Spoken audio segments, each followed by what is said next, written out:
The first cool thing, if you have the 7-day trial period turned on, your members can now skip that trial and start paying right away if they choose to do so. The second thing is the cancellations from that trial period, they don't count towards your churn level because they're not like really a member that's been in your community and then churned after a month or two. It's more of a cancellation of a trial period where they're not even paying for the community yet. So I think that's pretty cool, and you can filter through the members with the trial period in your membership area. Now, the other things we have here are the onboarding. This is pretty cool for new members. And, I can't really see it in this community because I already went through all the onboarding points. But this is what you will see in your community. You're not actually, as a community owner, you're not actually going to see the onboarding. And in the Schoolers forum, I see people asking for this a lot, asking how to turn this on, where they're not even aware that they have this turned on by default. So let's see how this looks. Let me go to this community. I already went through it here, so it's check marked, but let me just show you how this looks. If they click here, they see the onboarding video. This is good for people just joining Skool so they know what Skool is about and how to use Skool. And the language changes depending on the browser they're using. And you can also switch this around in the settings of the community and put your own video, your own onboarding video if you wish to do so. Then we have find posts you like and leave a comment. It's just going to wiggle these posts, kind of nudging them a bit to post a comment, and then download the app. This is important, of course. If there's someone new on Skool, they're more likely to engage if they have an app with them on their phone. Then they can dismiss it over here. So those are the first things. Let me go to my community now. In the membership request pending area, if you have a member pending, you can now click these 3 dots and report a user right from here. This is handy because before you'd have to view the profile and then click the 3 dots and report the user. Now you can do it from here, and you can of course ban the user from here too. Then if you go to your profile and you go to your followers over here, you can click these 3 dots and remove followers if you need to do so. And in the profile settings here, in the advanced dropdown, you can now hide your profile from search engines. This is good for privacy reasons. There might be some communities where the person who is in the community, they don't want someone to just search and find them on Google or wherever, look at their profile, look at what communities they're in for various reasons. So I really like this one.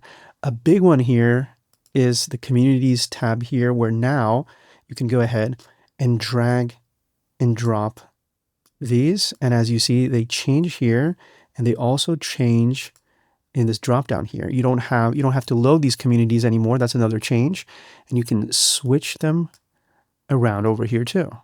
Super cool.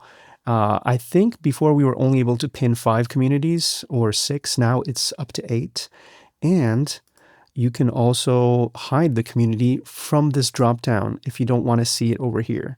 And let's go with Mitch. Let's hide Mitch. Okay, but when it's pinned, you can't do it. So let's unpin Mitch. And now let's hide Mitch. So if I go to the dropdown, you'll see that here's Quantum Marketing AI, and it's here. I'm here. And then Mitch's free community is not here, the Flywheel community.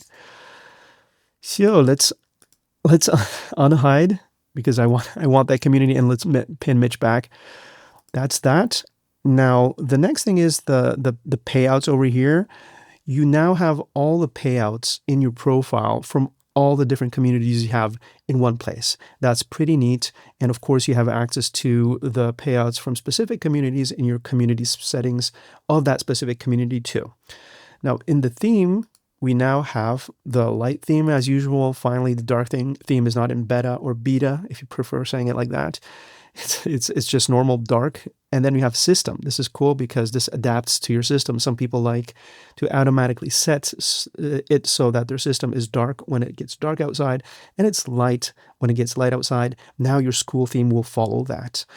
The next thing we have here is, if you go to your community and if you go to your about page, the thumbnails for your videos should be of a better quality. Now, I don't have a thumbnail here, so I probably don't see a change. The quality is not too good. But if I go to my classroom, I do have a thumbnail in my progress tracker community, my 5-day challenge here. Here it's pretty decent. It's not like perfect, but it's kind of, I think, what I would see on YouTube or on other places where I embed YouTube videos. Then if we go to the About page over here, and we go to the settings of the community, here are the payouts of the specific community. And then if I go to my pricing over here, you can see that when I click add price, the name has changed. It is not lifetime anymore. It's a one-time payment, which better reflects what people are actually getting. Then if you go to the powered by community button, or you start a new community from any other place, you'll see that this screen has changed a bit. You'll see the different communities here. You can go ahead and look at them. I think you can also, some people, I think they choose to turn this off. It just says new here, or maybe it's not counted yet. A month maybe has not passed. So this is pretty nice. They change this around all the time to make it, they test this and try to make it better. And the next thing is in the app. Before, the settings of your Skool community would be up here, and you would just kind of scroll at the end. Now at the end, you have the About page that reflects more what you see in the desktop version of the app, or the browser version. If you click these three dots, the group settings are here. Actually, I really like this, and I'm not sure if I might even prefer this, doing it this way. Another thing we have here is if you click the settings from there, of course, you go to the settings page. Another thing, if you go to one of your posts now, or if you're just scrolling things, so let me scroll this down, and I have a comment with an image. You click the image.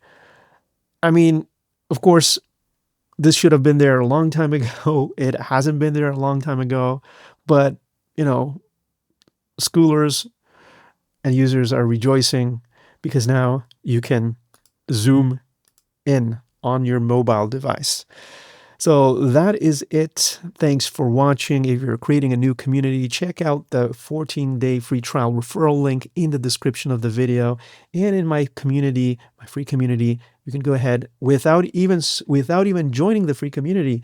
You can take part in the 1-minute short video challenge. I have to change that name. It's a mouthful. See ya in the next video.